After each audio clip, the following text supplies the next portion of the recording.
মৃত্যু নয়, মানুষ ভয় পায় অবহেলাকে। মানুষ মৃত্যুকে ততটা ভয় করে না যতটা ভয় পায় মানুষের অবহেলাকে। মৃত্যু একবার আসে, কিন্তু অবহেলা আসে প্রতিদিন।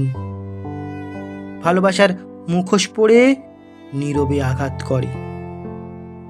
মৃত্যু কেবল শরীর কেড়ে নেয়, অবহেলা কেড়ে নেয় বেঁচে থাকার ইচ্ছেটা।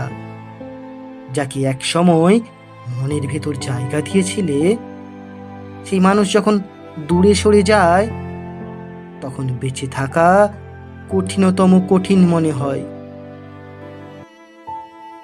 মানুষ আসলে মৃত্যুকে নয়, ভয় পায় ভুলে যাওয়া সম্পর্ককে।